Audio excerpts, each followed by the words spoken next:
Oke, baik. Selamat pagi. Ya, hari ini kita akan kembali lagi kepada kegiatan yang namanya Menyapa Negeri dari program studi Klimatologi Terapan. Ya, hari ini kita akan membahas terkait dengan PMDSU. Kami akan menghadirkan salah satu mahasiswa PMDSU dari program studi Klimatologi Terapan, ya, yang hari ini juga sudah hadir bersama kita di sini.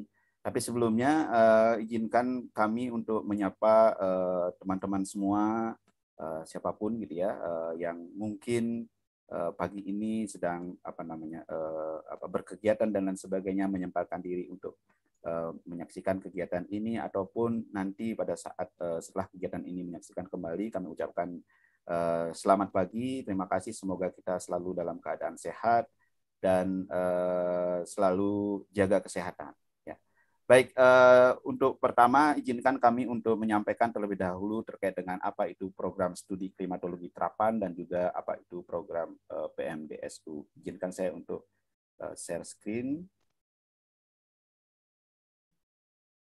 Baik, jadi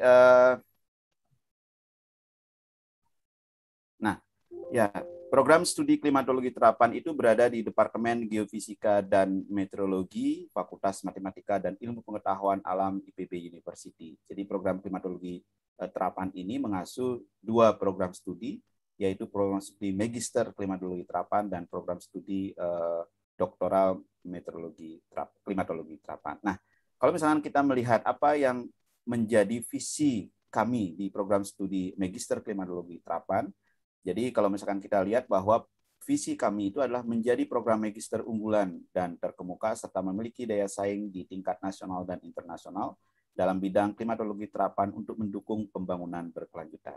Jadi ini visi ideal. Ya, kemudian misi kami adalah menyelenggarakan pendidikan tinggi berkualitas internasional dalam bidang penerapan ilmu iklim untuk mendukung pembangunan berkelanjutan. Kemudian mengembangkan kemanfaatan ilmu pengetahuan dan teknologi dalam bidang klimatologi terapan melalui penguatan kerjasama dengan berbagai instansi, baik nasional maupun internasional.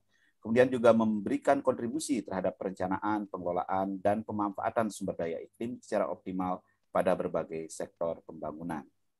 Nah, perlu kami informasikan juga bahwa program studi Magister Klimatologi Terapan itu sudah terakreditasi A, ya, kami terima akreditasi A ini kelanjutan dari sebelumnya, yaitu tahun 2018 dan berlaku sampai dengan 30 Mei 2023. Jadi sudah termasuk kategori unggul, ya.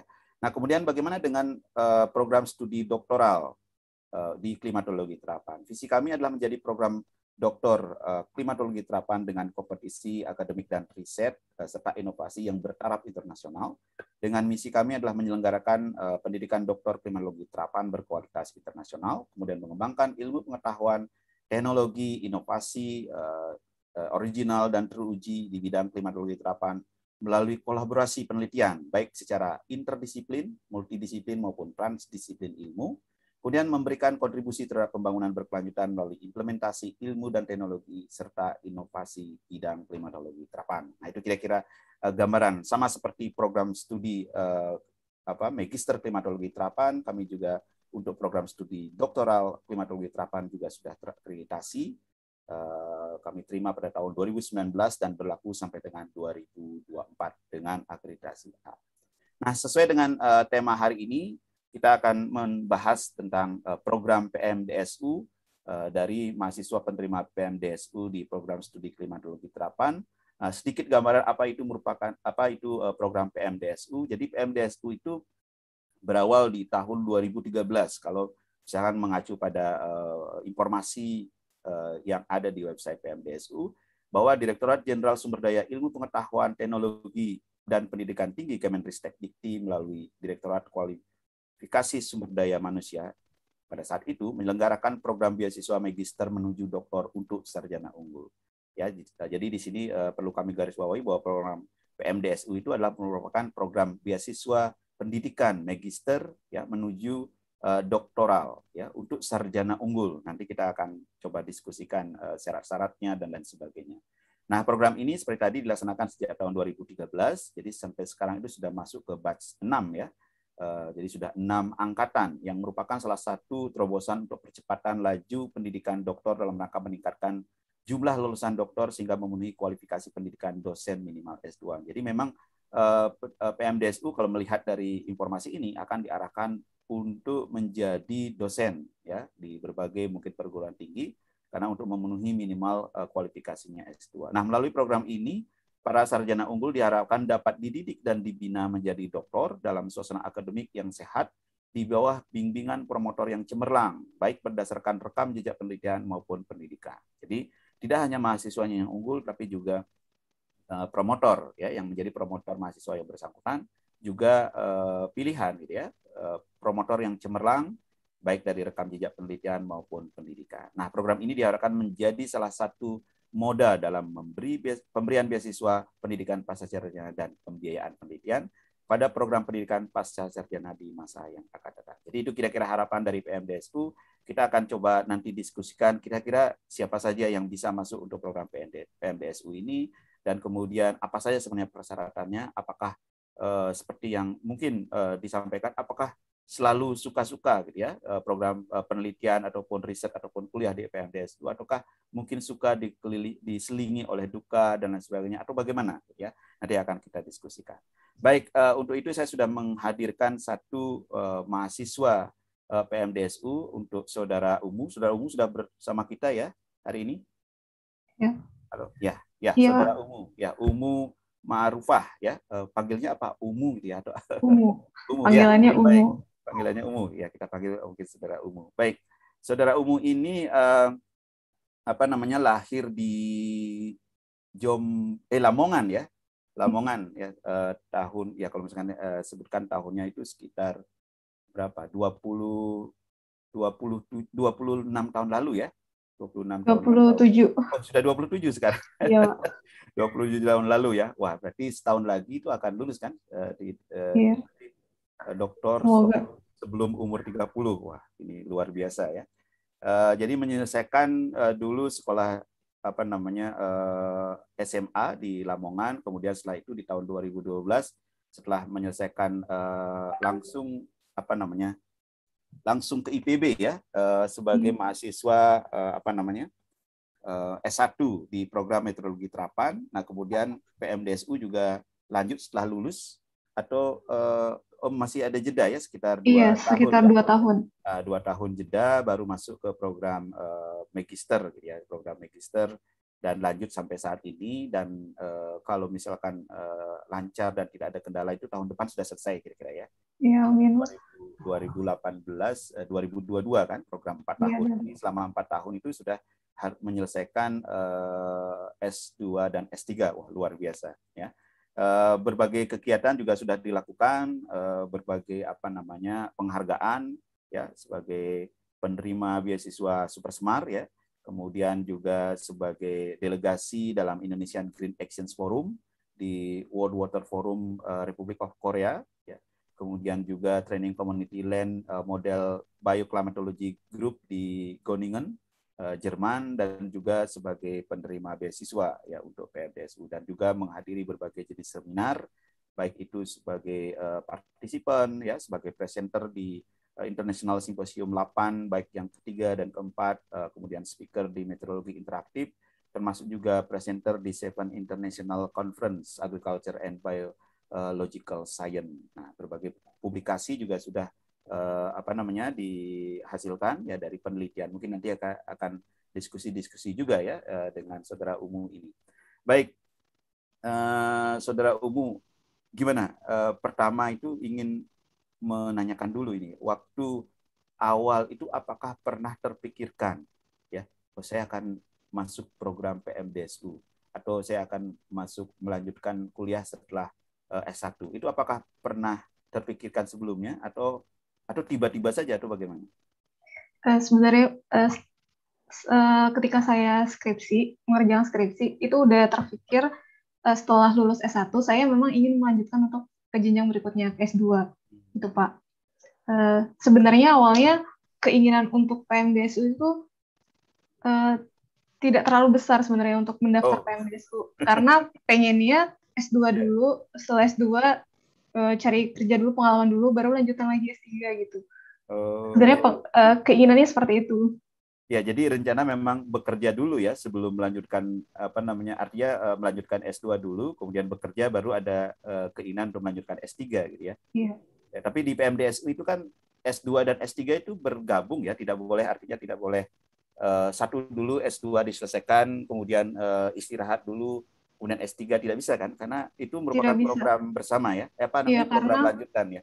ya karena program akselerasi S2, S3. Jadi harus dilakukan secara bersamaan. Oh iya iya. Nah, kalau misalkan dilihat tadi lulus S1 itu tahun 2016 kan ya. Iya. Nah, kemudian masuk program PMDSU itu di tahun 2018. Nah, selama Iya. periode itu kegiatannya apa, Umu? Saya sempat mengajar di SMA Kornita, mengajar Oh, pelajaran geografi sebagai guru pengganti sekitar 2 bulanan gitu Pak. Terus di tahun 2017 saya sempat kerja di departemen juga, membantu akreditasi dan membantu penelitian, asisten peneliti. Kemudian di tahun 2018 saya baru mencoba daftar beasiswa. Pertama memang saya daftar beasiswa itu LPDP Pak. hmm, Nah tapi LPDP itu jaraknya 1 bulan sama PMDSU. hmm, Nah, saat saya minta surat rekomendasi untuk daftar LPDP ke ya, pembimbing, pembimbing juga menyarankan kenapa nggak daftar sekalian PMDSU langsung gitu. PMDSU ya. Kalau Iya, LPDP jadi itu hanya untuk S2 berarti ya? Atau iya ada hanya untuk satu S2. jenjang saja ya? Iya, Iya, iya. Oh, artinya kegiatan-kegiatan pun dilakukan sudah berkaitan juga ya, apa namanya, seperti pengajaran gitu ya di SMA ya, mengajar geografi, dan juga tidak tidak jauh dengan apa yang sudah dipelajari di S1 ya. Oh ya, sebagai informasi, program studi meteorologi terapan untuk program sarjana itu ya memang banyak kegiatan-kegiatan, tidak hanya tentang iklim, tapi juga ada apa namanya, kuliah-kuliah terkait dengan spasial dan lain sebagainya, ya, lingkungan dan lain sebagainya. Jadi kalau misalkan ada teman-teman nanti yang juga tertarik untuk bergabung dengan kami di program studi meteorologi terapan untuk program sarjana, silakan ya kontak kami kalau misalkan menginginkan informasi. Baik, mungkin lanjut ke PMDSU. Ini kan kalau misalkan dilihat dari beasiswa-beasiswa lain ya ada LPDP, kemudian ada beasiswa lain dan lain sebagainya, PMDSU. Tapi kalau mendengar PMDSU itu orang, oh waduh ini akan jadi dokter nih langsung gitu ya.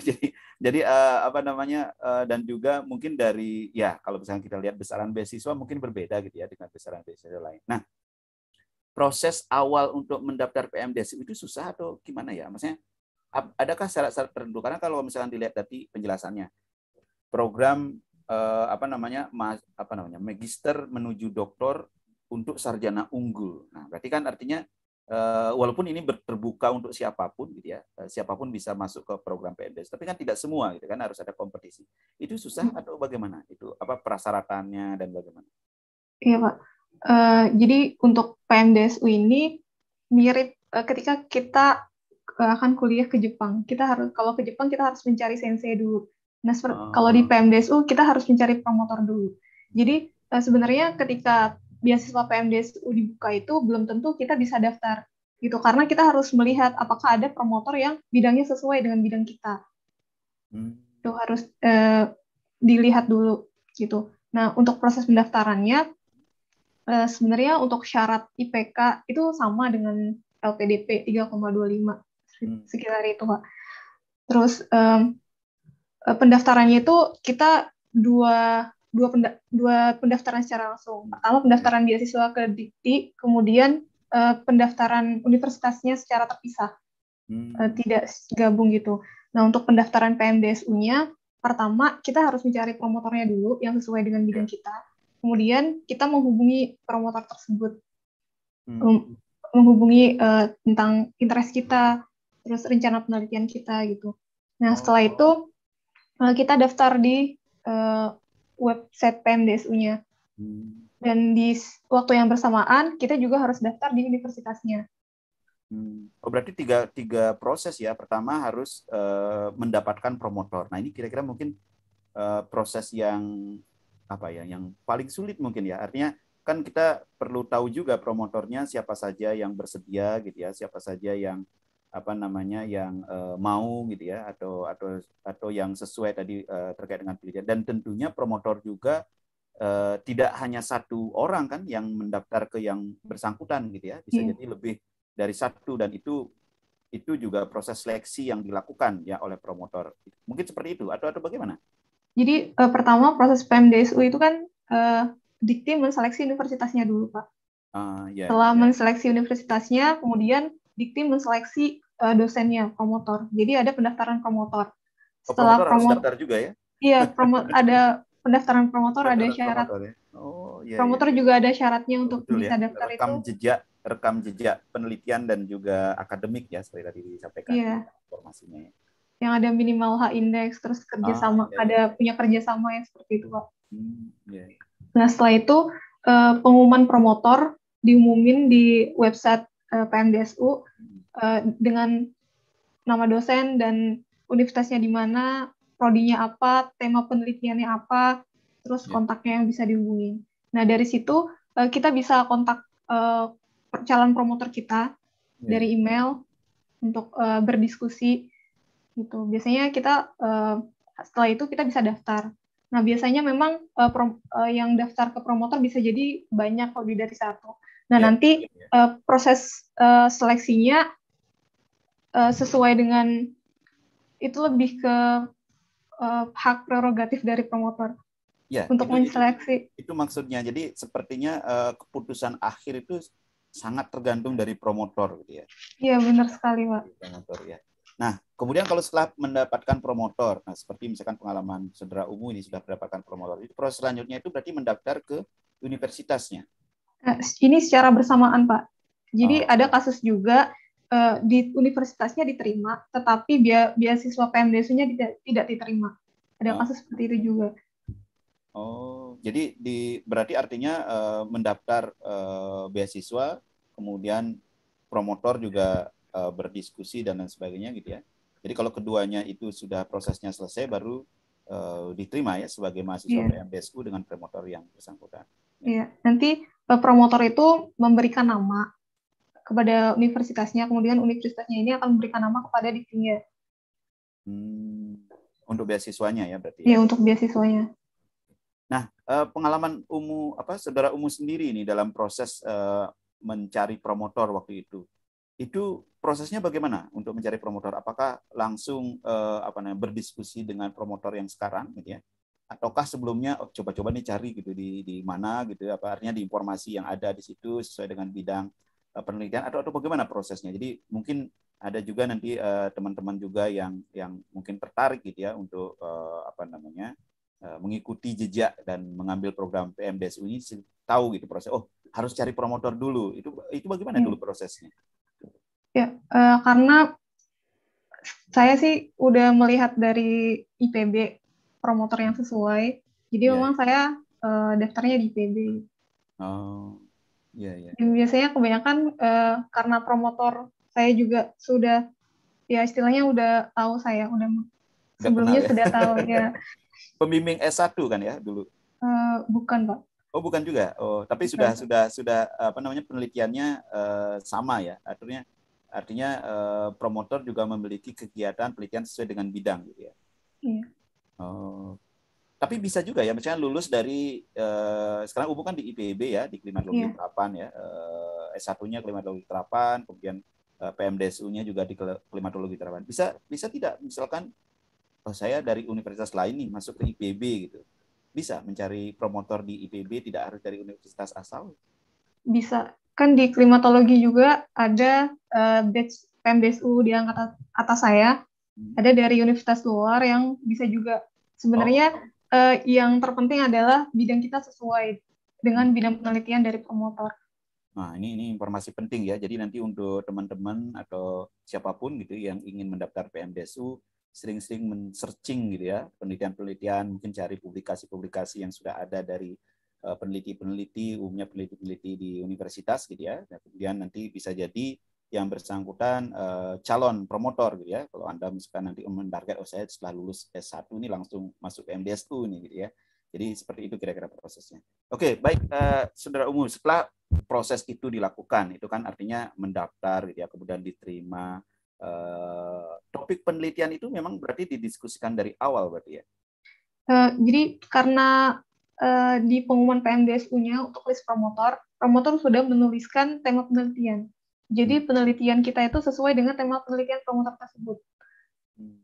Jadi mengikuti temanya. Oh, jadi pada saat promotor itu juga mendaftar ke mana namanya, ke PMDSU, berarti Ya. yang bersangkutan itu sudah meliskan gitu ya. Oh, ini kira-kira jenis penelitian atau topik-topik penelitian yang akan dilakukan kalau ada mahasiswa yang mendaftar. Iya, Pak. Nah, ini sedikit menanyakan nih. Apakah Saudara Umu tahu kira-kira berapa yang mendaftar ke promotor yang sekarang itu dulu, tahu, Eh, sehingga Umu menjadi yang dipilih gitu. Atau satu promotor bisa lebih dari satu mungkin ya. untuk di tahun atas saya, satu promotor itu bisa lebih dari satu. Oh, Maksimal itu tiga, Pak. tiga Tapi semenjak, mahasiswa ya. ya tiga mahasiswa, tapi semenjak tahun saya di batch 4 itu satu promotor maksimal hanya bisa satu. Cuman Oh, ada beberapa kasus untuk memenuhi kuota, hmm. karena tahun saya itu kuota IPB 31 dan Oh, ya, masih ya. kurang dua. Jadi ada dua promotor yang mahasiswanya dua. Oh, berarti ya itu maksud saya, ini berarti bersaing juga ya dalam, Ya. tidak hanya apa namanya, mendiskusikan dengan promotor kemudian mengajukan. Baik. Jadi kalau misalkan setelah proses itu, anggaplah oke, berarti sudah diterima ya, berarti sebagai mahasiswa PMDSU, kemudian memulai perkuliahan kembali dan sebagainya. Itu kuliahnya bagaimana? Sama dengan kuliah S2 lainnya atau khusus gitu, atau bagaimana prosesnya? Kalau status kita sebenarnya sama seperti mahasiswa reguler lainnya. Jadi kuliahnya sama. Yang membedakan adalah ketika tahun kedua. Hmm. Jadi untuk PMDSU sendiri, kita nggak semuanya bisa lanjut ke S3, Pak. Bisa Oh, saja kita hanya berhenti di S2 saja. jadi walaupun kita sudah masuk ke PMDSU, tidak selalu berakhir dengan doktor gitu ya, apa berujung Iya, dengan doktor ya. iya, Itu bisa jadi tidak selesai atau bagaimana gitu. iya. Sebenarnya di setiap universitas untuk PMDSU itu beda-beda aturannya. Ada yang kita tidak usah lulus S2, tapi langsung ke S3. Oh Tapi gitu. untuk IPB sendiri, IPB memang memutuskan untuk harus selesai S2 dan harus selesai S3. Dan Oh, untuk bisa lanjut ke S3 itu di tahun pertama IPK kita minimal 3,75. Jika IPK kita kurang dari 3,75 itu kita tidak bisa melanjutkan ke program doktor. wah luar biasa ya, 3,75 di tahun pertama, di mana tahun pertama itu kuliah semua ya. Iya, Jadi S1 ya semester 1, semester 2. semester satu semester 2 itu setahu saya Iya, itu kuliah semua, itu artinya ya, tapi kalau memang sarjana unggul ya mungkin rata-rata pasti bisa melewati ya, mungkin ya ada beberapa kasus mungkin apa namanya tertentu gitu ya, tapi secara umum itu bisa dilewati. Artinya nanti memperoleh langsung ijazah atau mungkin ya ijazah ya S2 S3 berarti ya kalau misalkan setelah selesai di program PMDSU. iya, Ya. Nah, kalau IPB itu berarti sudah, kalau misalkan kita lihat batch sekarang batch 6 ya. Artinya iya. kan sudah 6 tahun. Berarti yang batch 1, batch 2 sudah lulus ya, berarti ya? Sudah, Pak. Batch Oh, 1, 2, dan tahun ini tuh tahun lulusnya batch 3. batch 3 ya. Ya. Iya, Ya karena 4 tahun kan, ya. Oke, iya. berarti Dan mungkin tadi bedanya untuk PMDSU dan reguler, yang di tahun kedua, di semester 4 kita harus mengerjakan tesis, dan kita juga harus kuliah S3, memulai kuliah S3. wah, Jadi, kita ada double, ya seperti ini fast track gitu. fast track ya.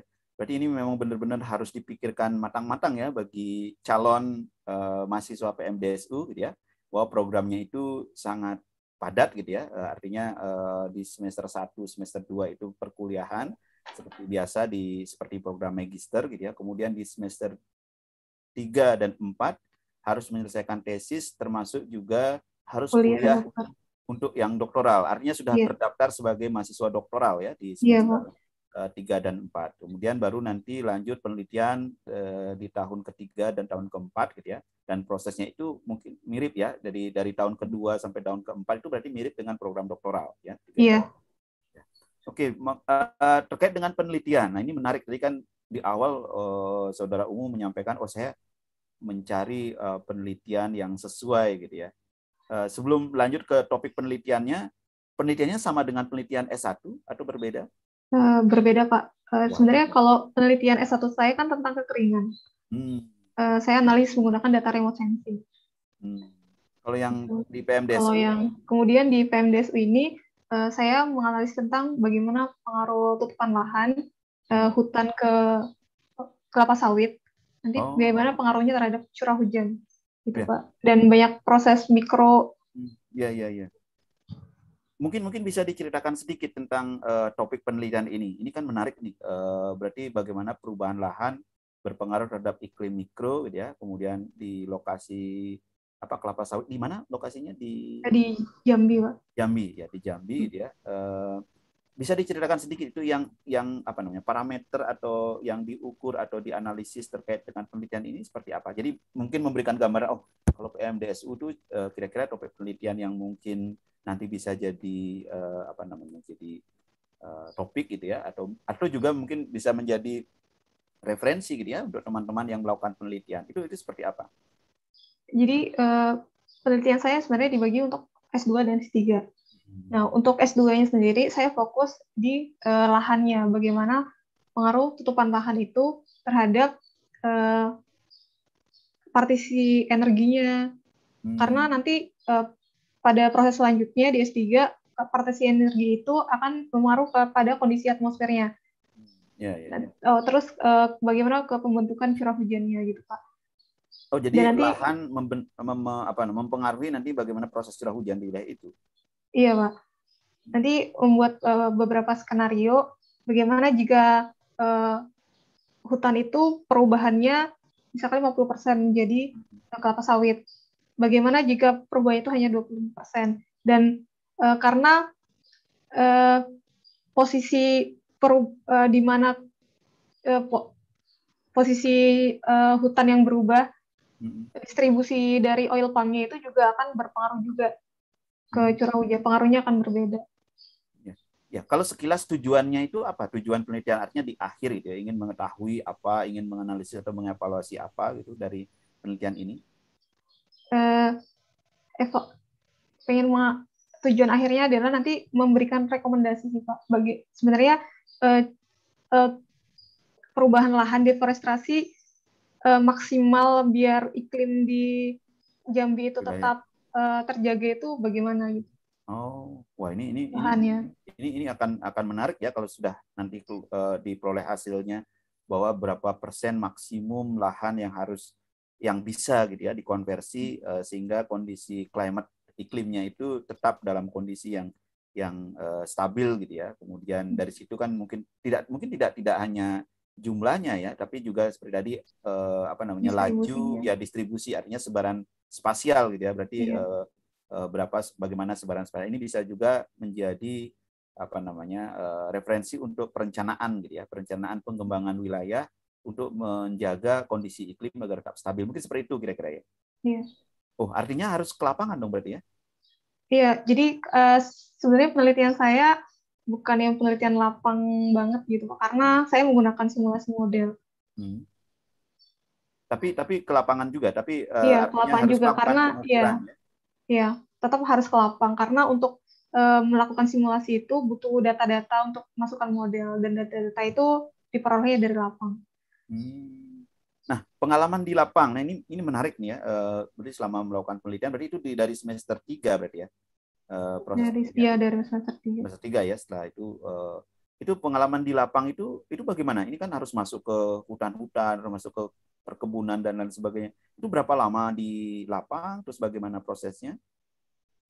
Ya, di lapang biasanya maksimum 1 mingguan atau 1 minggu lebih, karena sebenarnya penelitian saya kan promotor saya bekerja sama juga dengan proyek penelitian dengan Gotingan. Dan sebagian data-data juga sudah dilakukan pengukuran gitu, Pak. Jadi saya bisa menggunakannya juga. Gitu. Seperti untuk data parameter permukaan yang saya pakai seperti pengukuran fotosintesis, seperti itu dilakukan oleh petugas lapangnya yang ada di Jambi gitu, Pak. Jadi saya nggak harus full di lapang gitu. Tapi artinya pengalaman lapang yang diperoleh itu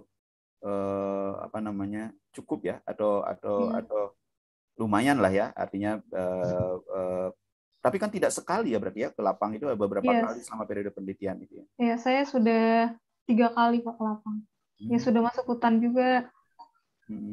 Sudah kena nyamuk-nyamuk kebun. Berarti sudah di dalam hutan. Itu sama tim atau sendiri? Sama tim, sama ada pendamping lapangnya yang dari proyek tersebut. Oh, nah ini pertanyaan berikutnya ini kalau boleh tahu ini promotor siapa sih? Jadi tadi Promotornya, belum disebutkan. ya, promotor saya Prof. Tania Jun. Oh, Profesor Tania Jun ya. Ya. Ya, oh ya. Jadi nanti untuk teman-teman atau siapapun gitu yang nanti ingin juga mendaftar atau melakukan penelitian yang sama terkait tadi mungkin perubahan lahan terkait dengan iklim gitu ya, yang kaitannya di lokasi apa namanya perkebunan kelapa sawit. Kemudian tadi disampaikan kegiatan ini bekerja sama dengan Göttingen gitu ya. Iya. Ya, Göttingen. Dan ini mungkin masih terus jalan ya penelitian ini ya. Artinya yang saudara Umu lakukan ini kan mungkin sebagian dari penelitian yang sudah berjalan dan akan terus berlanjut Iya. walaupun nanti Umu selesai gitu ya, akan terus berlanjut. Iya. Ya artinya kalau misalkan ini sekaligus juga menginformasikan bahwa ada promotor dari program studi klimatologi terapan Profesor Tania Jun ya, itu bisa sebagai promotor untuk penelitian-penelitian terkait dengan perubahan lahan dan iklim gitu ya. Jadi nanti artinya topik penelitiannya sudah ada gitu ya, kemudian kerjasamanya sudah ada.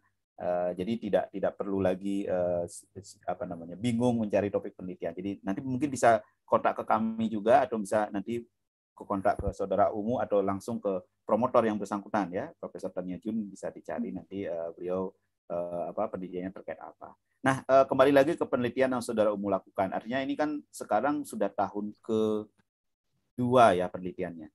Iya. Betul ya? Ya, Iya, tahun kedua. Artinya ya sudah untuk ada S3-nya tahun kedua. tahun kedua ya, Tahun karena tahun sudah ketiga, Pak. Tahun sudah ketiga, masuk Pak. tahun ketiga ya. Iya, Ya. Pak. Nah, berarti kan sudah artinya sudah ada hasil-hasil yang diperoleh dan biasanya hasil tersebut kan harus dilaporkan gitu. Itu sudah dilaksanakan. Artinya sudah dipublikasikan kah atau bagaimana? Iya, Pak. Memang dari PMDSU sendiri juga kita ada dana penelitian setiap tahun dari tahun kedua. Jadi dari dana penelitian itu kita harus mengeluarkan publikasi gitu. Jadi dari penelitian saya juga sudah ada hasil publikasinya juga. Tapi sampai sekarang yang sampai di tahap publish baru satu. Dan Oh, baru sekarang satu. masih ada juga saya ada tahap review juga. Sekarang Oh, masih revisi juga untuk berarti ini publikasi selanjutnya. ya kembali lagi ke tadi mungkin terlewat tadi terkait dengan PMDSU. Itu syarat-syarat masuk PMDSU maksudnya sebagai apa namanya yang mendaftar gitu. Itu syaratnya apa? IPK-nya berapa sih harusnya? 3,25. Minimal 3,25, Pak. Itu. Sama seperti LPDP. Terus ada lagi yang lain, misalkan apakah perlu TOEFL kah atau apa? Nah, itu untuk TOEFL-nya itu untuk mendaftar di kampus-kampusnya biasanya, Pak. Berhubung di PB tidak ada persyaratan untuk TOEFL-nya, jadi kita tidak harus punya sertifikat TOEFL, tapi untuk di universitas lainnya biasanya ada syarat untuk TOEFL. Nah, itu syaratnya untuk pendaftaran di universitasnya, bukan di beasiswanya. Oh, kalau misalkan kita lihat satu persatu, berarti kan universitas akan tergantung dari kampusnya masing-masing ya. Iya. Kalau di IPB berarti sesuai dengan program pendaftaran atau prasyarat untuk masuk IPB. Nah, kalau misalkan kita melihat ke beasiswanya itu apa saja yang prasyarat yang diperlukan gitu ya, sebagai artinya gini, mungkin ada yang akan mencoba atau ingin gitu ya dan berminat sekali untuk mendaftar PMDSU, tapi apa sih yang perlu dipersiapkan ini sebagai Iya. seorang pendaftar nantinya? Sebenarnya untuk syarat PMDSU mirip untuk beasiswa-beasiswa lainnya juga. Kita harus ada surat bebas narkoba, surat kesehatan, yang seperti itu.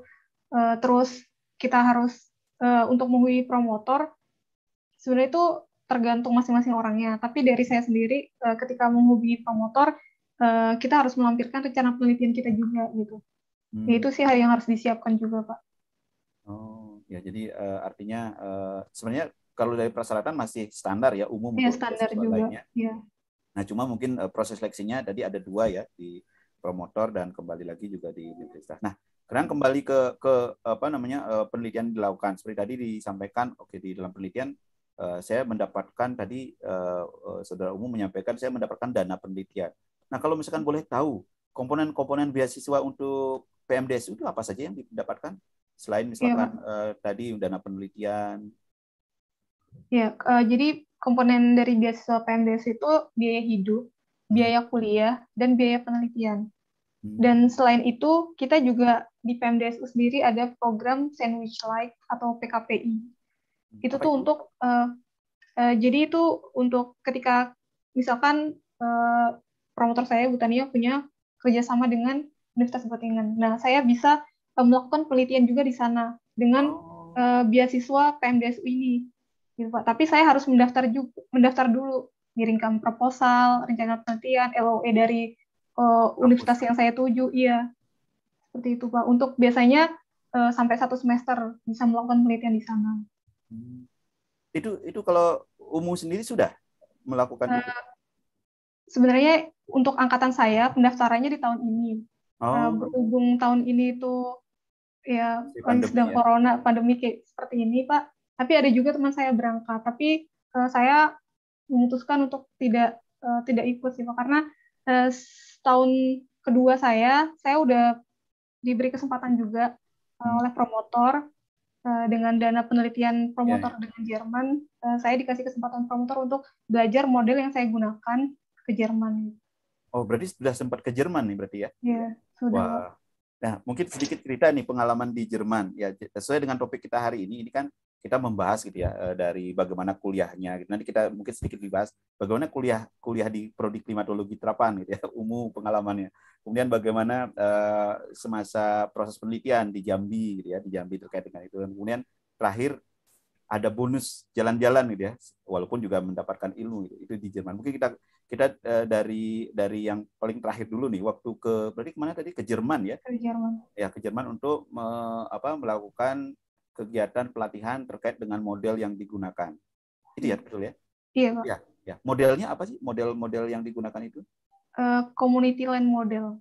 Oh, itu terkait dengan tujuannya apa gitu untuk model itu atau? Jadi sebenarnya ini adalah bagian dari model Earth System Model. Nah, Hmm. Earth System Model tuh ada beberapa sub model dan waktu saya ke sana saya belajar untuk submodel lahannya Pak. Karena Hmm. saya Ya, ya. fokus dengan perubahan lahannya itu. Dan di model itu tuh untuk mensimulasi proses biofisik dan biogeokimia yang ada di lahan tersebut dan bagaimana nanti interaksinya ke atmosfer. Hmm. Ya, berapa lama di Jerman waktu mengikuti apa namanya pelatihan tersebut? 1 bulan. Oh, lumayan ya 1 bulan ya. Artinya, tapi selama 1 bulan itu kan tidak full di kampus mungkin ya? Iya, saya full di kampus dari Senin sampai Jumat. Oh Dari gitu. jam 9 sampai jam 5. Iya. Oh, terus Sabtu Minggu? Nah, Sabtu Minggu itu sebenarnya karena di sana saya tinggal di rumah orang Indonesia yang Hmm. menikah dengan orang Jerman sana, dan beliau setiap weekend selalu bilang saya, kamu udah jauh-jauh di sini, jadi jangan hanya di Göttingen saja gitu. Jadi Oh, jadi di nggak minggu kemana-mana juga ketiga, ya? ya jadi di minggu ketiga saya sempat jalan-jalan juga keluar keluar Jerman. Oh, ya itu berarti beasiswa PMDSU itu memberikan bonus tambahan ya. Ya, Bisa jalan-jalan juga gitu ya. Jadi ya memang pengalaman-pengalaman itu biasanya kan tidak tidak semua bisa mendapatkan gitu ya dari pelatihan-pelatihan tadi gitu ya, penambahkan ilmu, kemudian pengalaman juga apa namanya di negara lain dan lain sebagainya. Kalau misalkan sedikit bisa diceritakan selama mengikuti pelatihan itu, proses pembelajaran itu bagaimana sebenarnya di mana tadi, di Jerman dibandingkan dengan ya, proses pembelajaran selama di IPB ya, atau di khususnya di Indonesia itu seperti apa? Sama atau ada ya. berbeda? Jadi di sana saya dibimbing oleh pos postdoc, Postdoc ya ya. oleh postdoc di sana. Nah, saya dikasih jadwal yang per minggu, targetan minggu ini apa yang harus dicapai, minggu Ya. kedua apa, karena saya selama 4 minggu. Nah, kemudian setiap setiap minggu saya harus menyampaikan progres kepada postdoc tersebut, hasil dari simulasi saya. Kemudian setiap 2 minggu sekali saya harus mengikuti kegiatan meeting bioklimatologi. Jadi di Hmm. sana semua mahasiswa S3-nya setiap minggu harus memberikan progress report kepada postdoc-nya. Kemudian 2 minggu sekali harus uh, mengikuti meeting untuk melakukan progress report kepada profesor yang di sana. Gitu. Itu dalam Karena bentuk apa? Seminar atau uh, meeting di meeting di ruangan gitu Pak. seperti mini mini seminar gitu ya, mini apa Iya, namanya, progress report lah ya iya, kepada. kadang biasanya yang menyampaikan lewat presentasi itu cuma 2 orang gitu. Cuman yang mahasiswa yang lainnya tetap harus menyampaikan progres melalui lisan. Sudah sampai mana, apa kendalanya, seperti itu, Pak. Jadi eh, setiap minggu itu memang kita harus punya progres gitu. Ya mungkin itu sih bedanya yang saya rasakan di sana dan ketika saya balik ke IPB gitu. Kalau di IPB itu semua mungkin diserahkan apa namanya, berjalan sendiri gitu ya. Iya, Jadi iya ya karena mahasiswa yang harus mengontrol. ya, ya karena setahu saya mungkin di Indonesia, mungkin khususnya di IPB itu kan kita tidak punya yang namanya postdoc ya. Hmm. Postdoc itu kan artinya di mana kalau misalkan mungkin di universitas-universitas lain itu postdoc itu sangat berperan dalam apa namanya, membimbing mahasiswa khususnya untuk penelitian ya, baik S2 S3 gitu ya. Biasanya banyak konsultasinya itu ke program postdoktoral itu gitu ya, karena yang bersangkutan itu concern atau fokus di penelitiannya dibandingkan dengan mungkin profesor, walaupun profesor juga sama gitu ya. Profesor, tapi sepengalaman saya juga sama gitu ya. Kita berkonsultasi banyak terkait teknis itu biasanya dengan postdoc gitu, bukan langsung dengan profesor. Justru profesor kalau masalah-masalah teknis itu mungkin apa namanya ya, karena beliau banyak gitu ya kegiatannya dan lain sebagainya, mungkin tidak fokus ke situ, tapi kita biasanya lebih banyak ke postdoc untuk berdiskusi terkait teknis. Ya, baik, itu bisa jadi pembelajaran juga, mudah-mudahan ya itu bisa menjadi apa namanya, tren atau apa yang bisa diikuti gitu, sehingga seperti tadi pengalaman di sana tuh seperti sudah jelas itu, suasana akademiknya tuh Senin sampai Jumat tuh sudah ada gitu ya.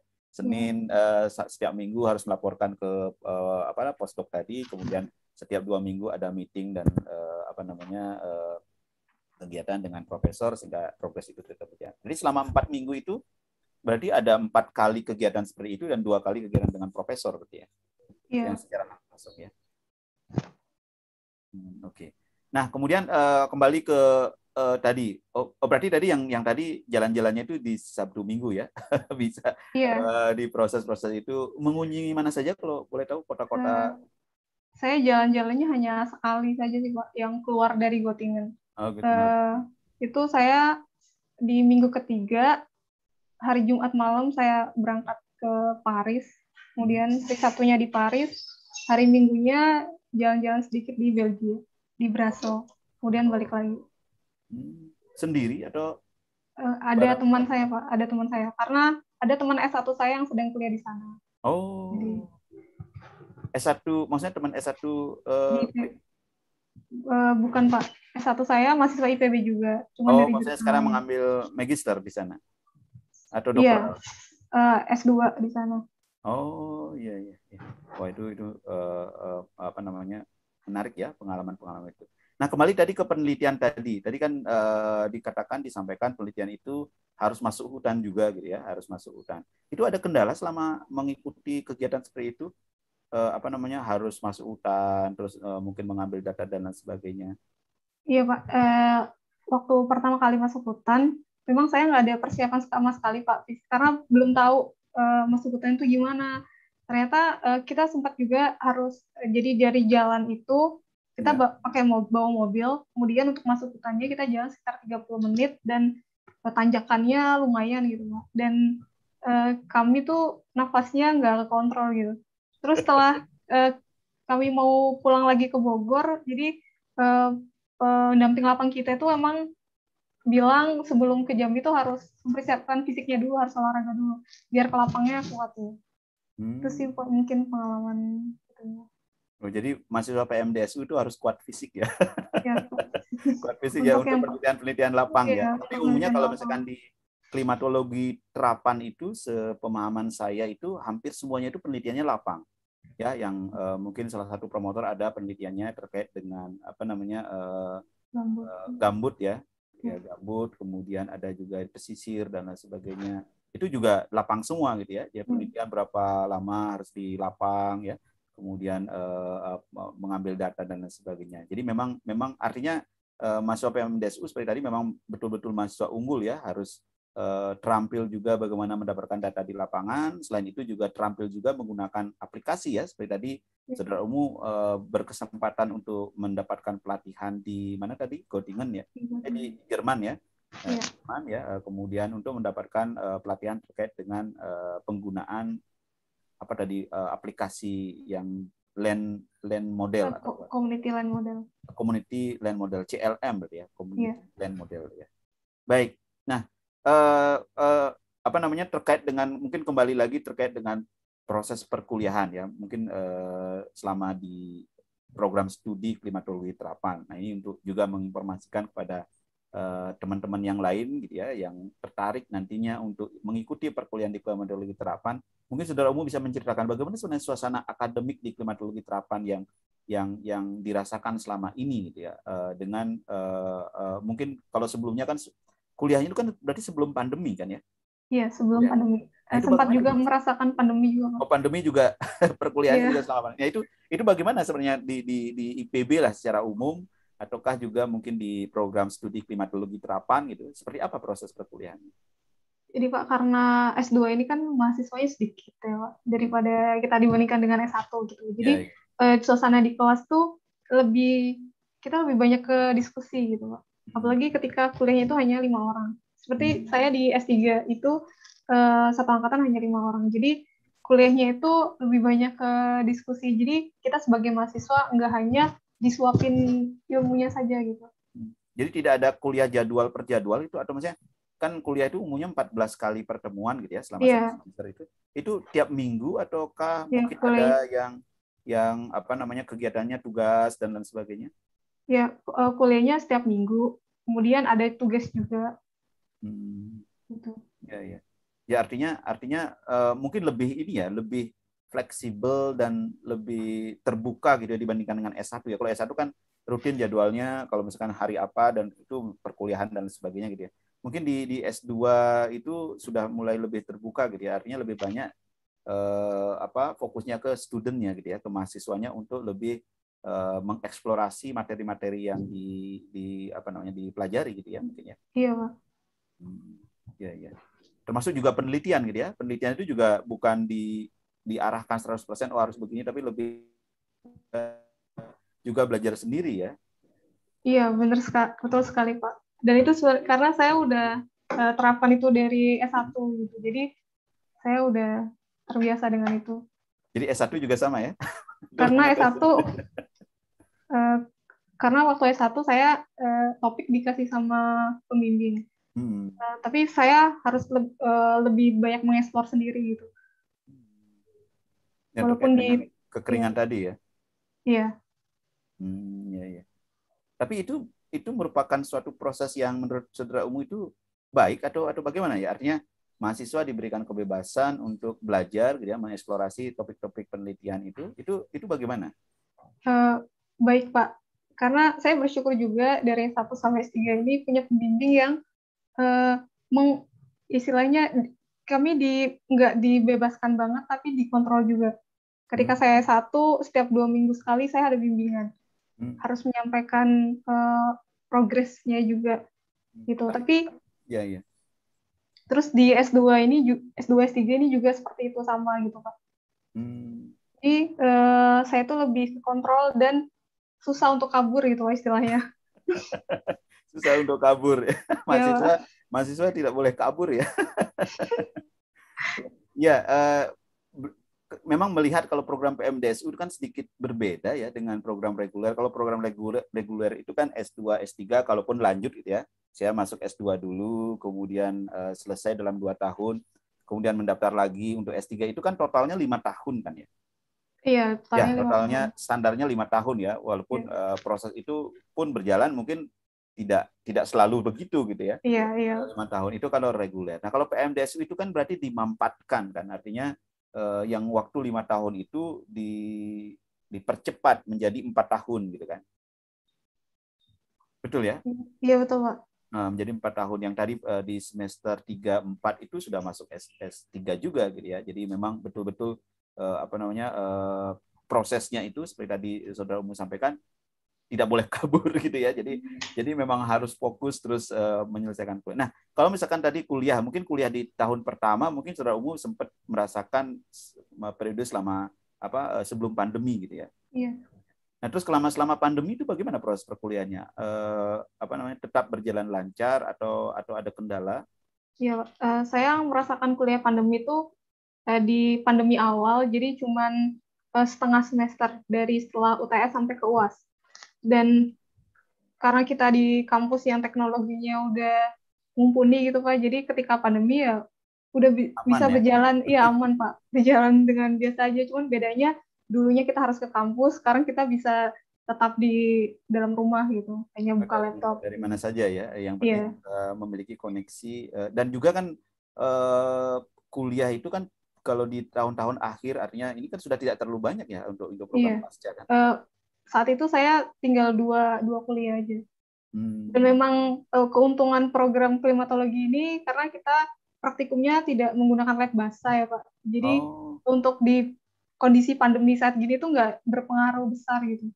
wah ini mungkin bisa menjadi apa namanya pengalaman yang bisa dibagikan gitu ya. Artinya jika ada mahasiswa calon mahasiswa yang menginginkan untuk melakukan penelitian, artinya masuk sebagai mahasiswa PMDSU ya di klimatologi terapan, seperti tadi salah satunya topik-topik penelitian di klimatologi terapan itu kebanyakan tidak menggunakan tadi ya lab basah, Iya, lab basah ya. banyak ke data analisis, tapi tetap ada juga data dari lapangan dan sebagainya. Itu juga menjadi nilai poin gitu ya, poin penting juga yang mungkin di masa pandemi ini jadinya tidak tidak apa namanya tidak menemui banyak kendala seharusnya ya karena data Iya, kan sudah diambil di awal-awal ya kalau tidak salah ya. iya, iya Pak. Masih tetap bisa berjalan karena bekerjanya lebih banyak dengan komputer ya, dengan Hmm. laptop. Berarti pemodelan berarti kan. Iya Pak. Ya. Nah, bisa cerita sedikit terkait tadi. Saya tertarik juga apa namanya mendengar tentang penelitian tadi yang Saudara Umu lakukan. Itu kan sudah beberapa hasilnya dan sudah dipublikasikan. Nah, kalau yang publikasi itu yang topik yang mana mungkin kira-kira yang sudah terpublikasi itu? Ya, yang sekarang sudah terpublikasi itu topik bagaimana perubahan hutan ke rumput, dan salah satunya ada uh, kedelai untuk tanaman pangannya, uh, pengaruhnya ke kayak sensible heat shock-nya, latent heat shock-nya itu Pak, partisi energinya, kemudian untuk carbon flux-nya, NPP-nya, respirasinya, GPP seperti itu Pak.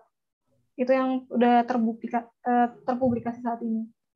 Secara sederhana mungkin kalimat-kalimatnya mungkin secara sederhana gitu ya. Kalau misalkan kalimat-kalimat teknis itu seperti tadi apa carbon flux itu, kemudian tadi disampaikan perubahan lahan dari hutan menjadi rumput, dari hutan menjadi kedelai sebagai tanaman pangan. Itu maksudnya hutan belantara itu kemudian dikonversi atau maksudnya bagaimana, ada proses proses alami berubah menjadi rumput atau bagaimana sebenarnya?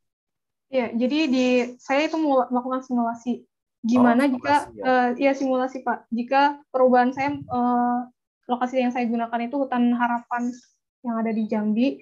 Jika hutan harapan itu dikonversi, eh, misalkan itu terbakar kemudian jadi Oh. rumput, itu nanti kondisi iklimnya di dekat permukaan itu seperti apa gitu Pak.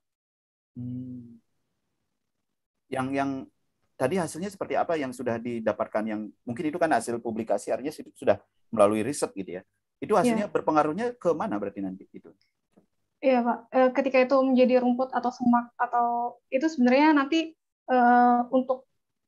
untuk dari segi suhunya, ketika dirubah menjadi rumput atau semak pasti dia akan lebih meningkat gitu. Hmm. Kemudian nanti pengaruh besarnya itu ketika terjadi kondisi iklim yang eh, bisa dibilang ekstrim seperti El Nino gitu, Pak. Nah, Hmm. itu akan nanti sangat berpengaruh pada kondisi airnya. Oh. Karena memang hutan sendiri punya fungsi hidrologi yang Hmm. bisa mengkonservasi airnya. Ya punya ini ya, punya fungsi apa namanya istilahnya itu environmental services gitu ya, service Iya, lingkungan ya, yang harus iya. menjaga sumber daya air. Artinya kalau misalkan terjadi konversi lahan, hal-hal itu akan terjadi. Nah, kalau dari hasil penelitian itu apakah sudah muncul hasil kira-kira, kan konversi lahan itu tidak bisa dipungkiri gitu ya. Iya. Artinya ya mau tidak mau itu terjadi gitu ya secara alami ataupun tidak. Itu apakah muncul di sana berapa sih yang diperbolehkan? Nah, belum Pak, untuk publikasi yang sekarang itu belum. Nah, Hmm. nanti kita lebih fokusnya sebenarnya ke kelapa sawit gitu Pak. Karena Oh. sebenarnya kan kalau kelapa sawit dari tegakannya LAI-nya kan kalau dia umurnya udah di atas 12 tahun itu kan mungkin bisa jadi sebenarnya dia sama sama hutan gitu. Nah, nanti itu gimana pengaruhnya? Sebenarnya apakah ada pengaruhnya atau enggak?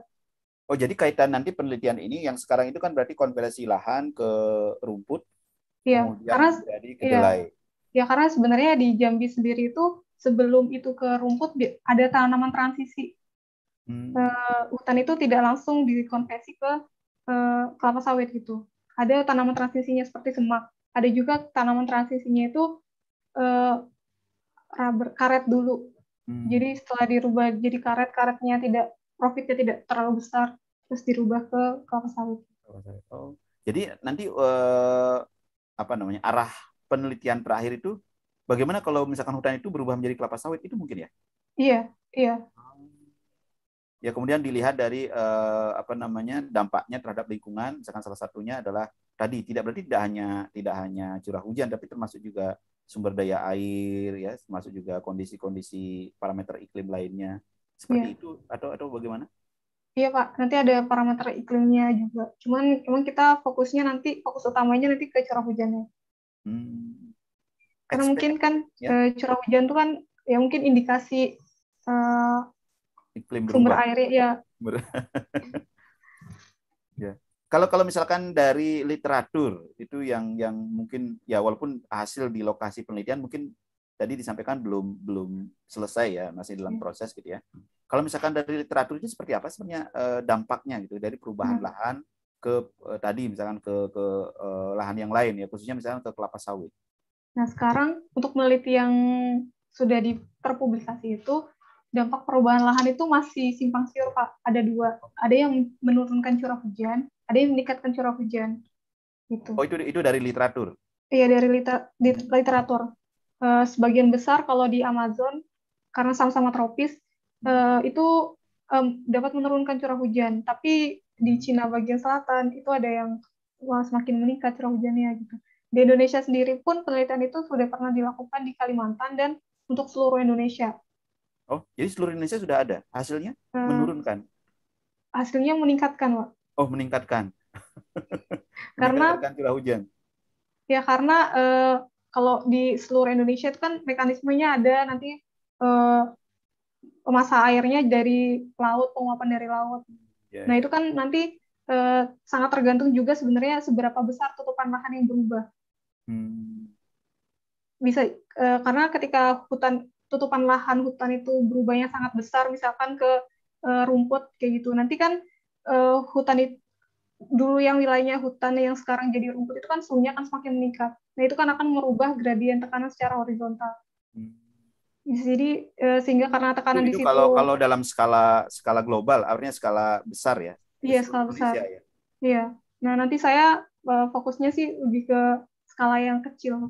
Yang lokal kan. Karena Iya, iya iya. lokal. Ya itu menarik karena apa? Karena seperti tadi misalkan oke secara nasional tadi disampaikan dia bisa meningkatkan curah hujan gitu ya. Ya. Tapi kalau misalkan kembali lagi ke wilayah yang di Jambi ini kan berarti spesifik kan berarti karena kalau misalkan tadi Indonesia ada apa namanya? Ada sumber airnya yang lautan gitu ya, Iya. yang bisa menjadi sumber air evaporasi dan lain sebagainya. Sehingga kalau misalkan ada perubahan lahan itu mungkin suhunya menjadi meningkat sehingga dia ya mungkin kalau secara ini bisa menjadi pusat-pusat tekanan mungkin ya, pusat tekanan rendah dan sebagainya sehingga akan tertariklah tadi yang tapi kan ada uapnya, ada evaporasi. Nah, kalau misalkan di Jambi itu kan berarti spesifik ya apa namanya perubahannya. Iya, jadi makanya saya akan simulasinya dari umur tanaman itu yang berbeda, Pak. Karena kan pengaruhnya ketika sawit itu umurnya masih kecil, masih mungkin 5 tahun, itu kan LAI-nya masih sangat rendah. Tapi ketika udah di atas 12 tahun kan LAI-nya udah tinggi. Ini tuh akan pengaruhnya berbeda juga. Jadi Artinya dari masih segi umur juga memberikan pengaruh yang berbeda berarti ya.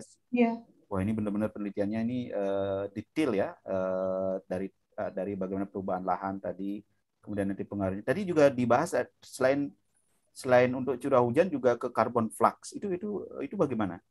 nah ke carbon flux-nya sebenarnya saya akan lebih fokusnya ke biofisiknya.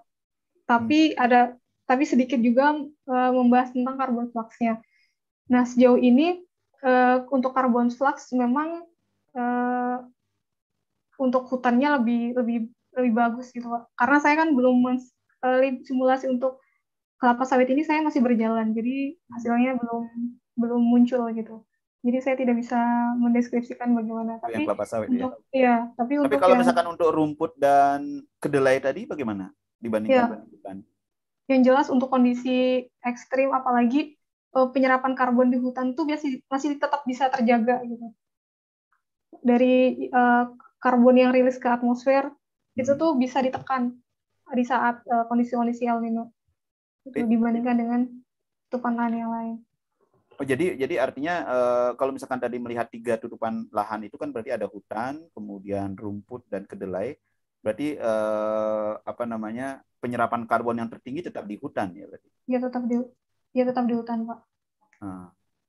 Nah, itu yang akan coba dilihat kalau misalkan dia terkonversi menjadi apa tadi, kelapa sawit ya, dengan berbagai umur itu, bagaimana juga penyerapan karbon berarti kan? Iya.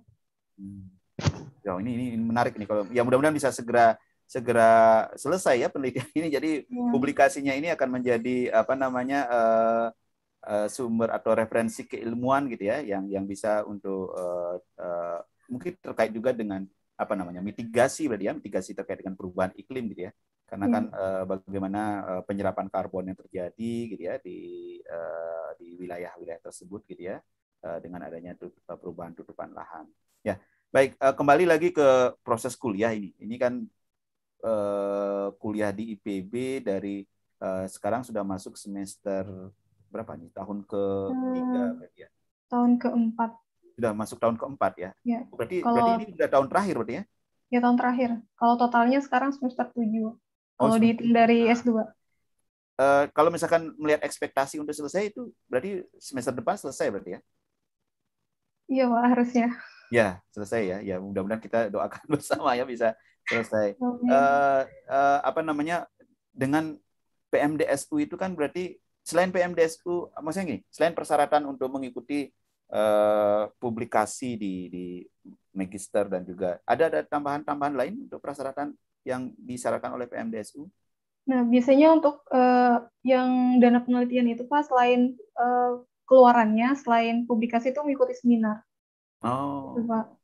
Ya, sebenarnya dengan ikut seminar itu sebenarnya kita juga punya kesempatan juga jalan-jalan, Pak. Nah, Cuman itu karena yang pertanyaan pandemi, saya tadi yang saya mau kaitkan gitu. Jadi kan ada kesempatan itu mengikuti seminar itu. Nah, cuma sekarang ini kondisi pandemi seperti ini bagaimana? Apakah tetap itu juga terlaksana seminar atau bagaimana?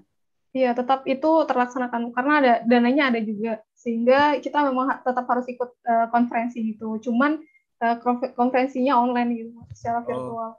Nah, itu bagaimana kalau misalkan dengan PMDSU sendiri sebagai pemberi beasiswa gitu ya, yang dimana harusnya kan mengikuti seminar secara langsung gitu ya, dan itu kan ada komponen mungkin biaya perjalanan dan sebagainya gitu ya. Nah, dengan kegiatan yang seperti online itu bagaimana nantinya prosesnya?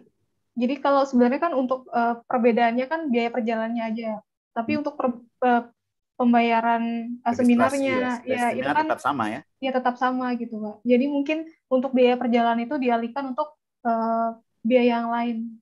Oh, ya artinya masih tetap fleksibel ya. Artinya PMDSU sendiri mengakomodasi perubahan-perubahan akibat kondisi pandemi seperti saat ini gitu ya.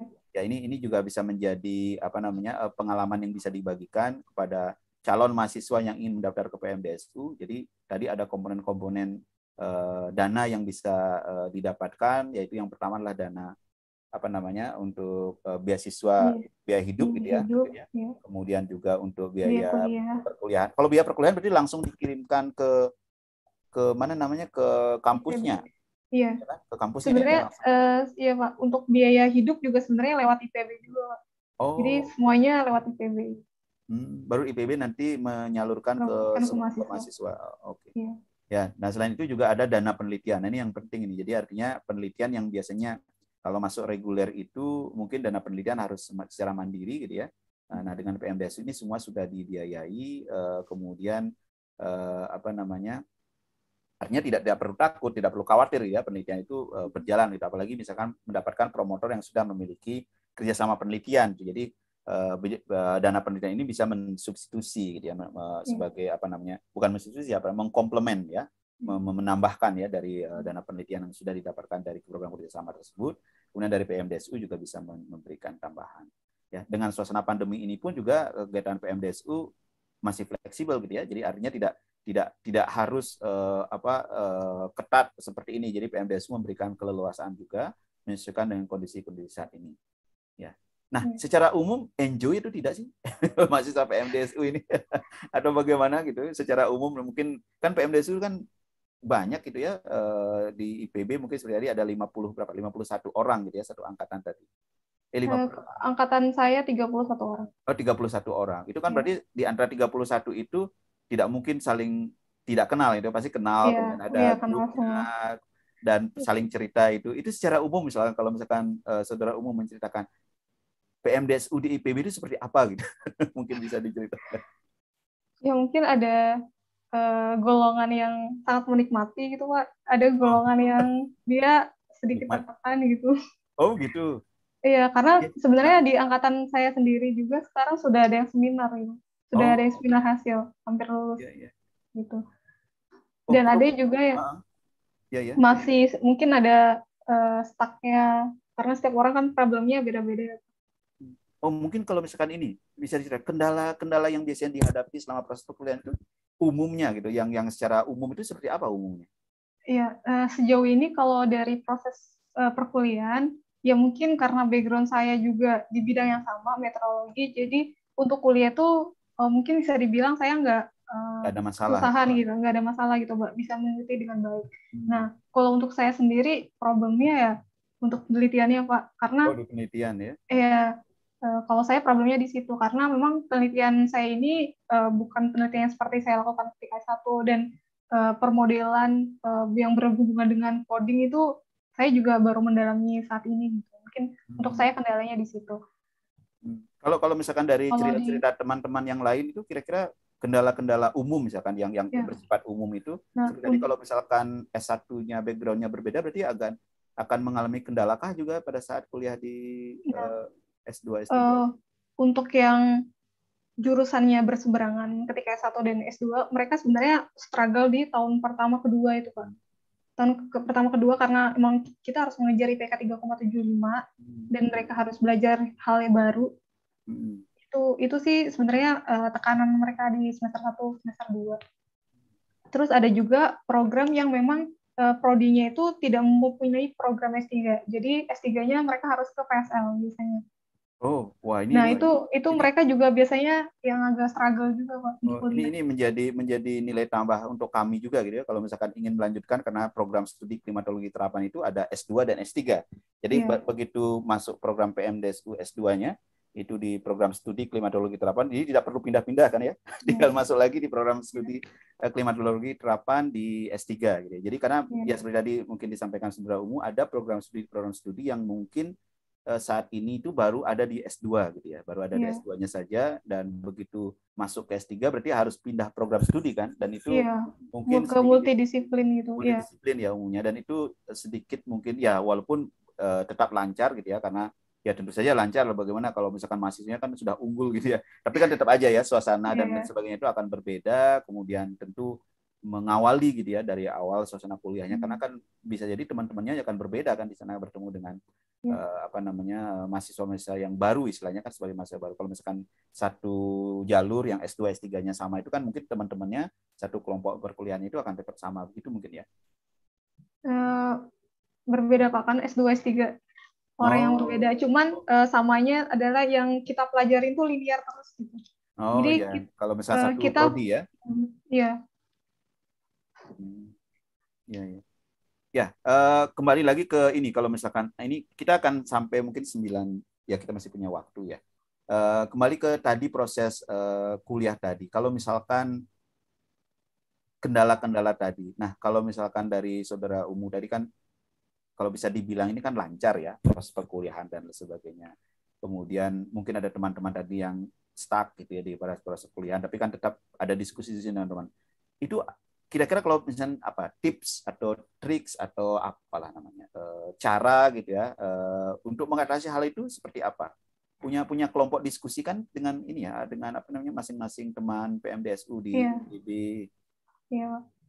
Sebenarnya yang banyak kendala teman-teman saat ini tuh mereka di yang lab bahasa gitu Pak. Kadang mereka gagal, harus ngulang lagi, harus beli bahan baru. Kadang uangnya nggak cukup untuk beli bahan-bahan itu karena biasanya yang penelitian di lab bahasa itu jauh lebih mahal gitu Pak. Nah mungkin mereka terkendala di situ. Itu untuk Solusinya sudah ada solusi untuk itu mungkin, atau dari cerita-cerita teman yang seperti itu? kadang mereka juga ini Pak, solusi kadang mereka melakukan penelitiannya ikut project dengan mereka pembimbingnya dari misalkan dari LIPI. Jadi nanti ada bantuan juga dari sananya gitu sih Pak. Oke, baik ya. Di sini juga ada beberapa yang hadir ya. Nanti kalau misalkan ada yang ingin menanyakan silakan. Tapi sebelum itu saya kembali lagi ke saudara Umu nih untuk apa namanya memberikan, kalau misalkan saya ini ya walaupun sudah lewat ya masanya gitu ya. Kalau misalkan saya ingin apa mendaftar sebagai penerima beasiswa PMDSU, yang apa saja misalkan saya sudah S1 nih, kemudian mau setelah lulus S1 langsung mau PMDSU gitu kan. Itu apa saja yang dipersiapkan kira-kira, apa komponen-komponen apa saja yang harus dipersiapkan di awal gitu.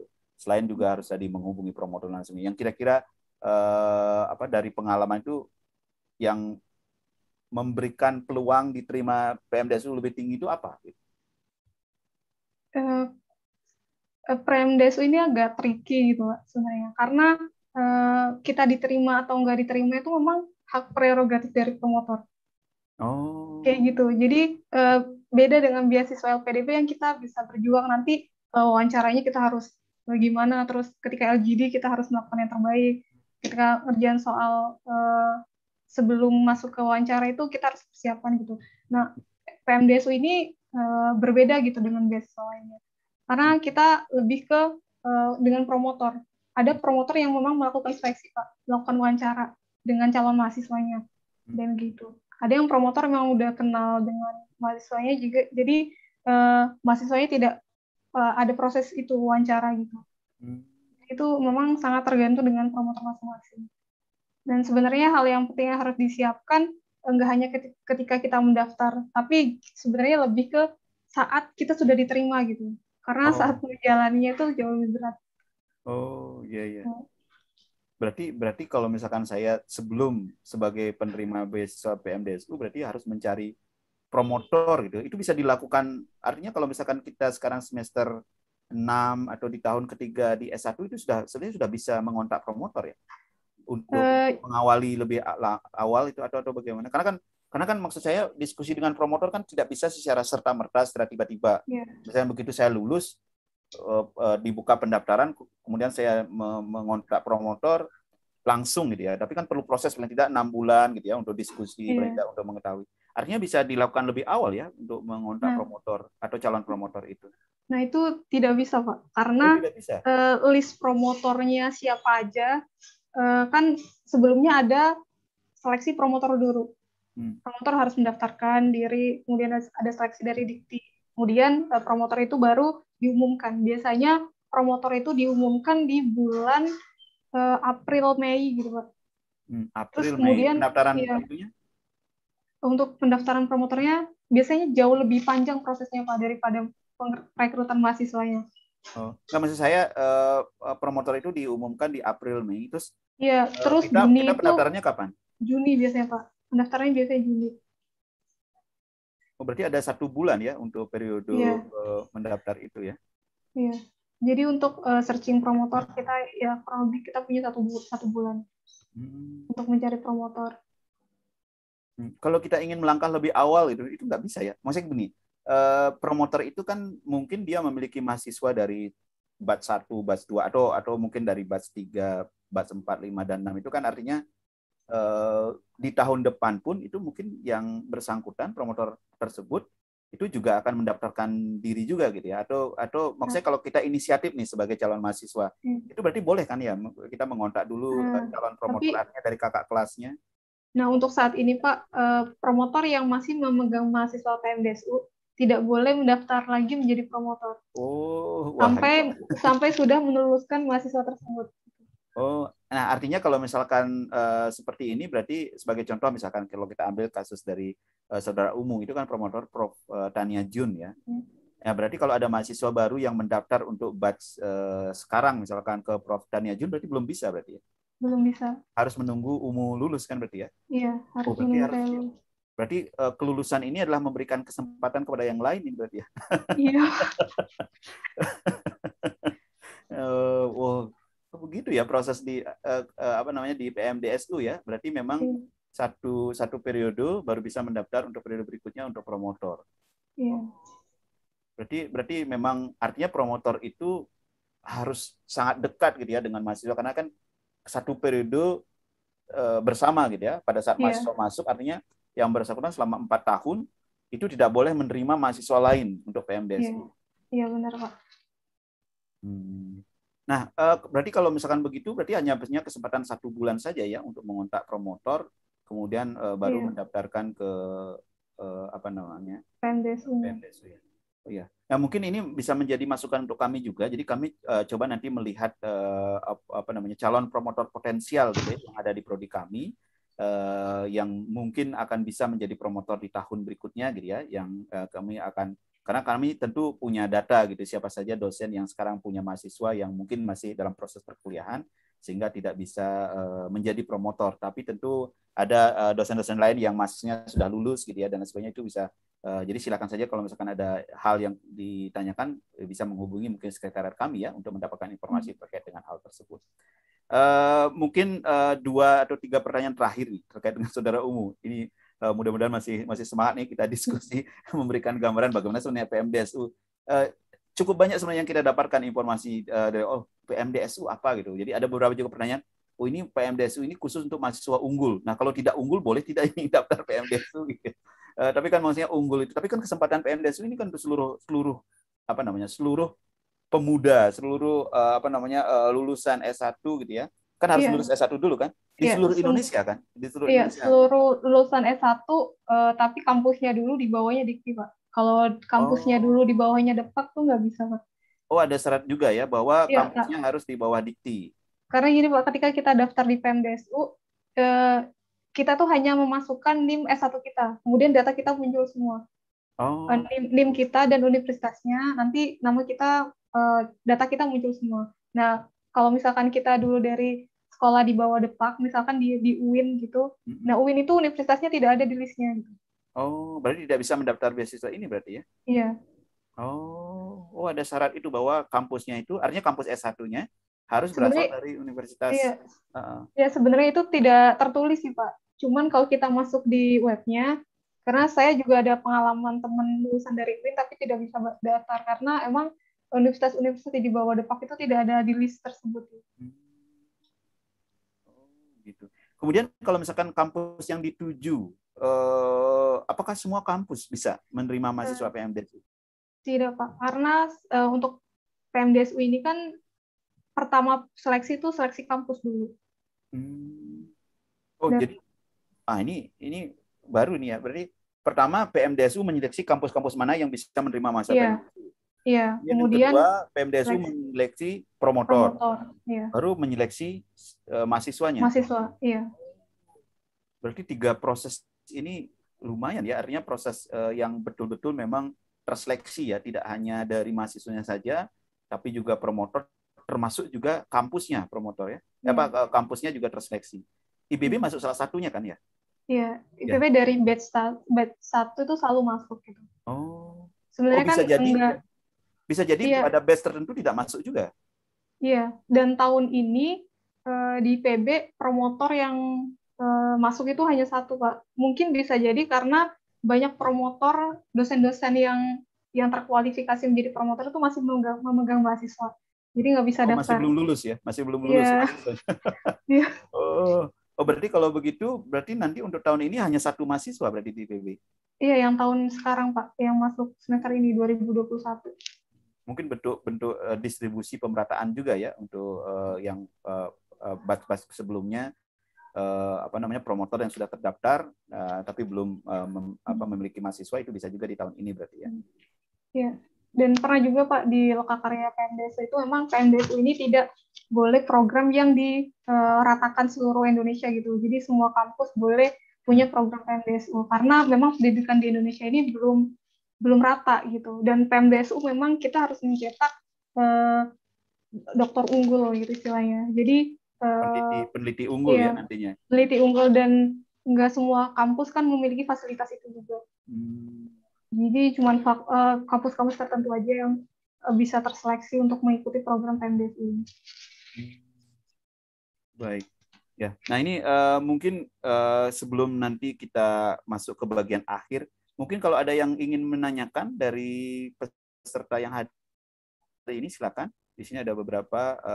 Nah ini apa namanya ada pertanyaan dari salah satu peserta, Saudara Mamnun ya. Oke, saya bacakan ya. Menarik program PMDSU, namun kuliah S2 dan S3 sekaligus pasti berat dilalui. Bagaimana memanage waktu dalam mengerjakan tesis, kuliah S3, mengerjakan tugas-tugas S3, publikasi, dan lain-lain. Lalu, adakah pengalaman paling berkesan selama menjadi mahasiswa PMDSU? Nah, ini gimana, Saudara Umu? Ini pertanyaan dari Ibu Mamnun. Ini mahasiswa S3 kami juga ini, yang sekarang sedang apa namanya sama juga ya, struggling juga ya untuk mengikuti perkuliahan, dan sekarang sudah tahapan penelitian ya. Di Saudara Mamnun ini apa namanya sudah tahapan penelitian untuk, tapi program reguler ya, S3 ya. Itu bagaimana kalau pengalaman yang berkesan selama PMDSU? Sebenarnya saya ke pertanyaan pertama dulu, bagaimana manajemen waktu dulu Pak. Ya, manage waktu ya. Jadi sebenarnya karena waktu saya ke Jerman itu di tahun 2019 setelah libur semester 2 dan kemudian akan masuk sampai mau masuk ke semester 3. Nah, karena di Jerman itu prosesnya kita boleh berangkat jam berapa aja, yang penting kita di sana selama 8 jam atau 9 jam gitu. Jadi itu saya terapkan juga ketika saya balik ke Indonesia ini.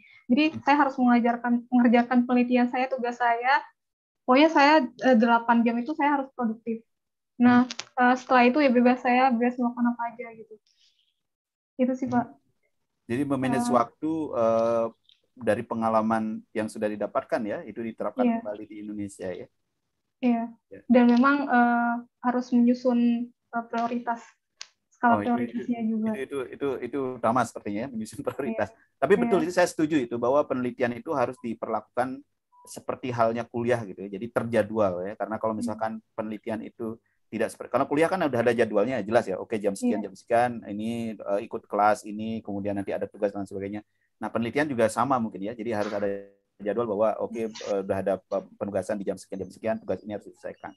Itu saya mungkin saya menerapkan ini kayak seperti kerja gitu Pak. Jadi kerja dalam satu hari minimal 8 jam gitu. Jadi saya harus mengerjakan sesuatu itu dalam 8 jam dalam satu hari. Wah, ini tips menarik nih untuk mahasiswa-mahasiswa yang sekarang juga mungkin sedang penelitian ya, tahapan penelitian. Jadi memperlakukan program penelitian atau proses penelitian ini seperti bekerja gitu ya. Jadi karena fokus 8 jam berarti harus mandi pagi, kemudian berangkat ke kantor atau ke ruangan gitu ya, jam 8 dan mengerjakan tugas itu fokus sampai jam 4 sore berarti ya, paling tidak ya. Iya, biasanya saya ke kampus gitu. Kampus, iya, betul. Ya mudah-mudahan nanti juga suasana kampus sudah kembali normal ya. Tapi sekarang kan sudah mulai ya ada relaksasi juga ya dengan PPKM level 3 ini. Mudah-mudahan bisa segera. Kemudian yang terkait dengan kesan tadi, yang paling berkesan selama menjadi mahasiswa PMDSU ini apa? Ya mungkin saya tambahkan lagi Pak untuk manajemen waktu. Mungkin untuk manajemen waktu itu saya terbantu juga karena dari Butania sendiri menyediakan waktu gitu 1 minggu sekali itu untuk bimbingan mahasiswanya. Jadi saya harus melakukan harus punya progres setiap minggunya, walaupun progres saya itu tidak signifikan. Saya harus tetap punya progres gitu ya. Mungkin itu yang membantu saya juga untuk terus maju gitu penelitiannya. Terus untuk kesan-pesan selama menjalani PMDSU ini, sebenarnya ketika saya pertama kali masuk kelas S3 itu takut karena saya udah tahu teman-teman saya ini dari BMKG, dari KLHK, sebenarnya itu saya merasa minder sih, Pak. Takut Oh, untuk masuk ke kelas. takut masuk kelas. Ya takut, Pak. Takut saya tidak bisa ngikutin beliau-beliau ini gitu, Pak. Oh, tapi Ternyata, setelahnya gimana? Itu kesan pertama ya, ya kesannya. kesan pertama. Karena juga gap umur juga jauh gitu, Pak. Hmm. Jadi ketakutan saya itu besar. Ketika saya udah masuk kelas, ternyata alhamdulillah teman-temannya welcome semua. Hmm. Ya, Dan saya juga mahasiswa Prodikli baik-baik semua. ya, dan saya juga bisa mengikuti gitu ketika mereka berdiskusi. Ya, ya. Oh iya, betul ya, karena yang PMDSU itu kan umumnya fresh graduate ya, yang masuk program S2 dan langsung S3. Nah, Ya, kalau misalkan ya, yang program reguler, mungkin yang bersangkutan sudah bekerja gitu ya, umumnya sudah berkecimpung dalam penelitian di lembaga-lembaga penelitian gitu ya, kemudian melanjutkan S3, ya itu tadi ada gap umur gitu ya. Memang itu juga bisa jadi gitu ya, menjadi kendala, tapi saudara umum sudah bisa mengatasi itu sehingga komunikasi tidak menjadi masalah ya. dan untuk mungkin beruntungnya juga di S2 dan S3 saya itu teman-temannya memang kita saling support gitu, bisa diskusi bareng gitu, Pak. Ya, Mungkin itu keberuntungan saya juga di ya, program KLI ini. KLI ya, program. Ya mudah-mudahan itu sebenarnya kami kalau misalkan program klimatologi terapan itu kita untuk suasana akademik itu kita sudah menyediakan sebenarnya koridor-koridor yang untuk tempat belajar, ruang belajar bersama dan lain sebagainya. Itu memang kondisi pandemi ini yang menyebabkan Ya, itu tidak bisa dilakukan. Kita juga mendapatkan ruang diskusi kan, ada ruang diskusi ya. Nah, bersama. sebenarnya yang ruang diskusi itu, Pak, waktu sebelum pandemi ya itu sangat bermanfaat banget, Pak, karena di situ saya bisa ketemu mahasiswa S3 dari angkatan-angkatan sebelumnya dan bisa lebih banyak diskusi gitu, Pak. Misalnya kita lagi stuck melakukan ini gitu. Ya mungkin bidang penelitian kita beda, tapi seenggaknya mereka punya saran-saran lah. Kita gimana dulu atau komunikasikan ke dosen dulu atau gimana gitu. Ya Ya mungkin itu di saat ya, pandemi ini yang kita betul. sangat susah. Ya, itu sebenarnya yang ingin dibangkitkan dalam suasana pandemi seperti ini. Jadi komunikasi antar mahasiswa kita ingin tetap bangkitkan gitu ya dalam berbagai program-program baik itu seperti contohnya mungkin kita sekarang di FMIPA itu ada program namanya Fokus gitu ya. Jadi ingin belajar juga kepada mahasiswa sebelumnya itu seperti apa sebenarnya menjalani atau mungkin berdiskusi tentang topik penelitian tertentu gitu ya. Atau juga kegiatan lain. Tapi karena suasana pandemi ini tidak bisa dilakukan secara offline, maka semua diusahakan tetap menjaga suasana akademis tapi dilakukan secara online. Ya mudah-mudahan kendala-kendala ini tetap bisa kita hadapi gitu ya dengan kondisi saat ini. Baik, terima kasih banyak Saudara Umu atas sharing ya pada pagi hari ini dan juga pertanyaan tadi dari Saudara Mamnun. Saudara Mamnun juga tetap semangat ya menyelesaikan S3 itu segera gitu ya. Sehingga nanti bisa sesuai dengan planning gitu ya, paling tidak sesuai rencana yang sudah direncanakan. Pertanyaan terakhir sebelum kita tutup untuk sesi ini, apa harapan Saudara Umu setelah lulus gitu ya? Ini kan sekarang masih kuliah nih. Apakah PMDSU ini akan menjadi dosen atau peneliti atau bagaimana? Setelah lulus ini apakah ada informasi ikatan kerja kah atau bagaimana? Nah, sebenarnya untuk di pengumuman di batch saya dulu, Pak, kita tuh harus kembali ke kampus kita sebelumnya. Harus mengabdi dulu gitu. Tapi Oh. itu tidak ada masih hitam di atas putih gitu, Pak. Jadi program Masih itu enggak, informasi.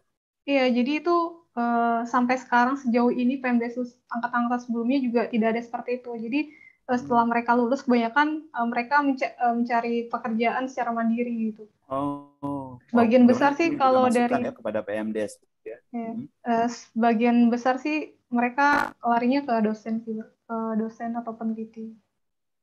Kebanyakan ke dosen ya.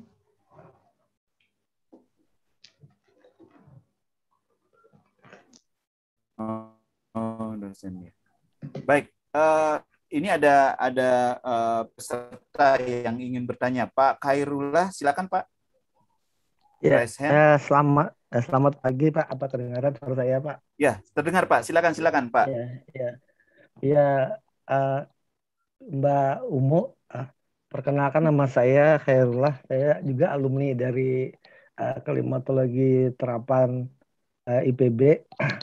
Dari bekerja di BMKG Klimatologi Banjarbaru Jadi ada yang mau saya tanyakan. Ini kan kalau penelitiannya ini kan saya dengarkan tadi masalahnya banyak ke lapangan ya.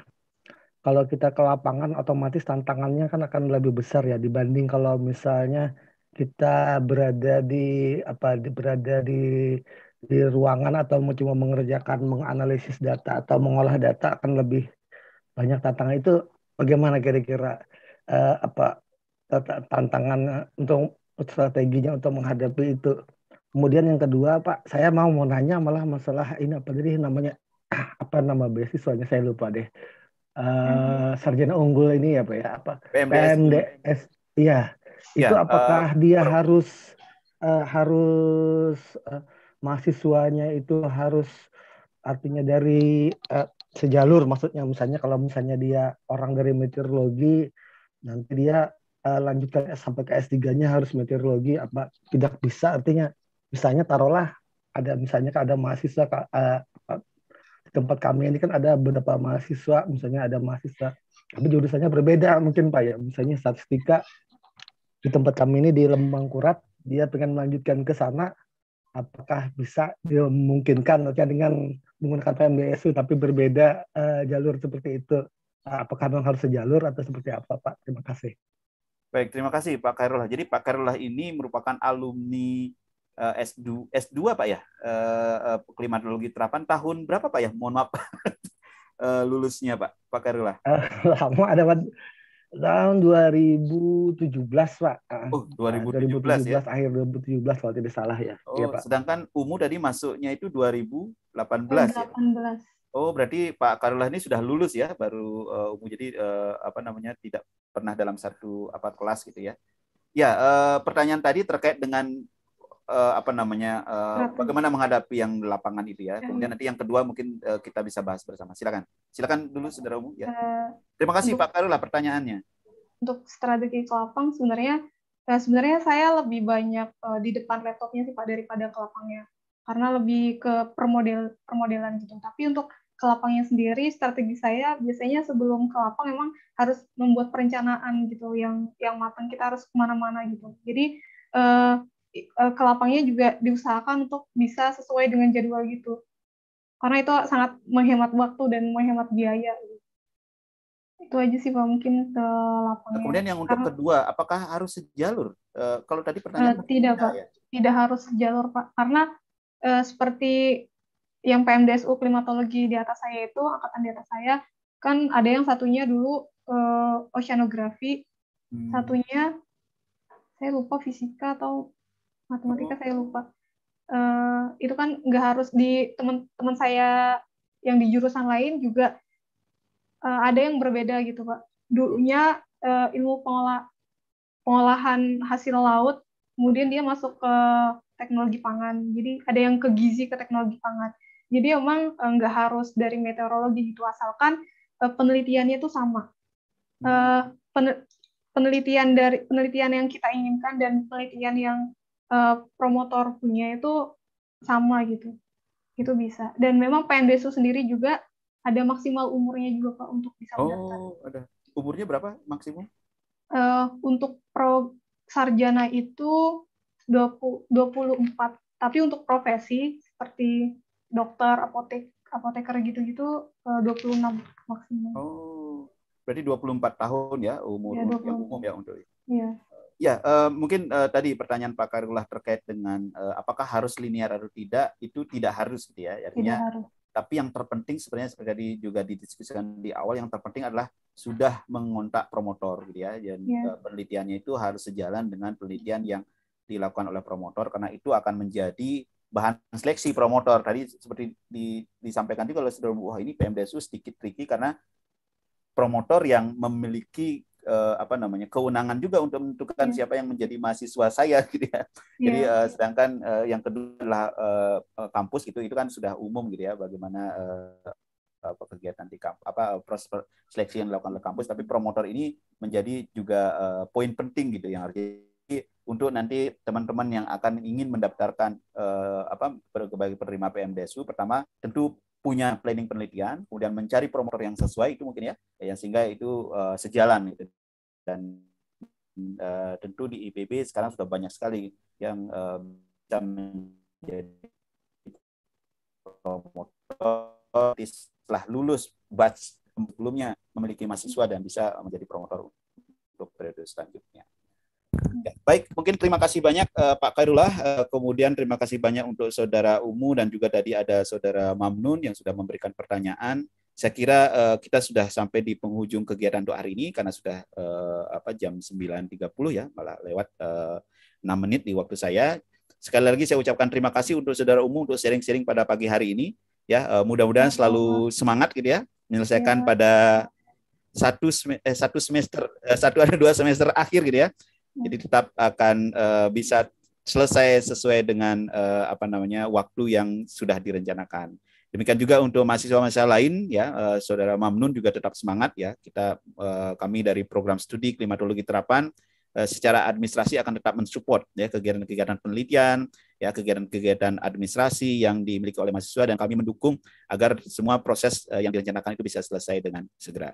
Baik, itu yang bisa disampaikan. Sekali lagi saya ucapkan terima kasih kepada Saudara Umu dan seluruh yang hadir pada kesempatan hari ini. Kita akan ketemu lagi pada sesi menyapa negeri ya, seri ke selanjutnya nanti dengan topik-topik yang menarik tentunya, dan tentu kita akan sharing bagaimana proses-proses kegiatan perkuliahan dan juga penelitian di program studi klimatologi terapan. Untuk itu saya akhiri untuk kegiatan ini. Terima kasih dan selamat pagi. Terima kasih Pak, izin. Ya, baik, terima kasih.